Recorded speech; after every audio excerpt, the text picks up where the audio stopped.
Nice.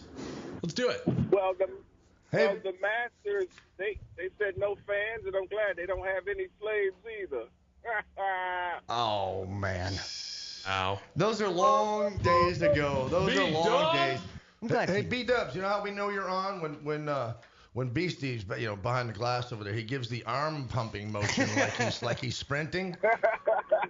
That's when we know we have the Olympic gold medalist coming on. I will also point out it looks nothing like an Olympic sprinter. We just like to see him flap his arms. Yes, it does. It looks graceful. I'll do it in slow motion next time. Yeah, Look how graceful I am right now. It looks better in slow motion. Look how graceful I am. It's because I run in slow motion too. You have to rise your plane. You have to how many steps before you lift? How many steps before you lift? Wait, what? That's the question I always see Bernard in his videos. That's always the question he asks right before somebody takes off. He's like, how many steps before you lift up? I thought it was like 5 or 10. Well, it's different depending on what their strategy is. Well, it depends because, like if you're going a shorter distance, your drive phase, you want to come up a little bit quicker versus if you're running a longer distance, you want to stay down a little bit so you can drive that drive phase out so you can run and accelerate at the end. So that's my favorite part of a Bernard Williams training video is he always asks them right before they start, how many steps? I like it as soon as they answer. I have a question. So I want to take my cardio game to the next level, Bernard, and I want to work not on speed but endurance. What's the easiest way to do that just besides run more? Go to Colorado. Okay, that's fair. Or altitude. Get you some African friends I have those. and just go warm up with them. Okay, that's cool. I was gonna say more time with the fiance. No, I'm joking. No, but what you do is like you increase it. Each week you make steps.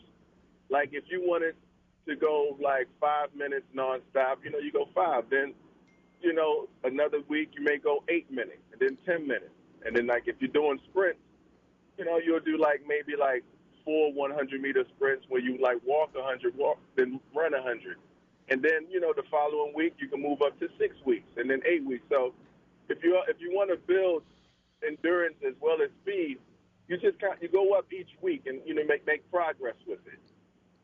Thank you, Coach. I'll Venmo you $10 after the show. Okay. Yeah, Bernard. I think a lot of people think that they have to jog. They have to jog, right, to lose weight or get any cardio in or get ripped. When you're sprinting, you're gonna get ripped and you're burning a lot of calories. Well, that's a great question. And since we've got you on the line, which is a better thing for you? Is jogging or sprinting better for say weight loss, for burning calories? To be honest with you, both are equally important because when you jog, you're building up a certain conditioning, and you're working more with aerobic. When you are sprinting, you're working on more power and speed specific, so it's a little bit more anaerobic, similar to lifting weights. I got you. So both are equally important, but you can also lose weight in one of those spin classes or riding a bike. You can lose a lot of weight swimming.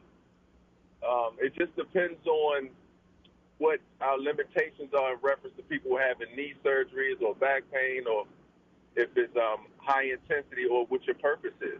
Knowing absolutely nothing about this, I think it has something to do with just keeping an elevated heart rate, keeping your heart rate up, right?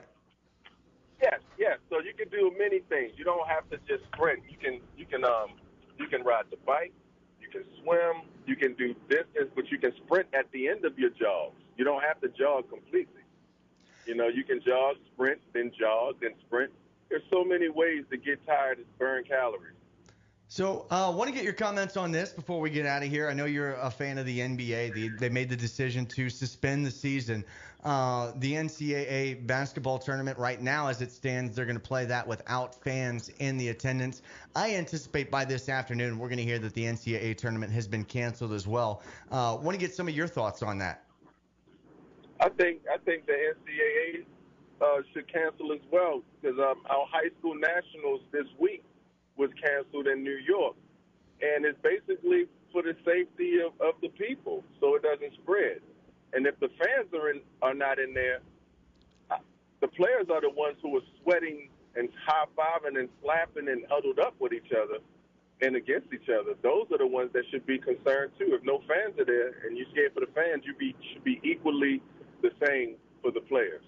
Especially with the collegiate teams, as we talked about, these students on these campuses are on top of each other, and they're going to have some interaction with their classmates, with their student-athlete teams, and then that team spreads it to the other team, who then takes it to their student body fan base. So I can absolutely see that. Colin, real quick, who's our beast of the day? Alex Pietrangelo scored. Am I saying his name right? Pietrangelo, but Pietrangelo nice had 2 goals last night. The St. Louis Blues improved to 42, 19 and 10. LGB. Love it. Let's go Blues.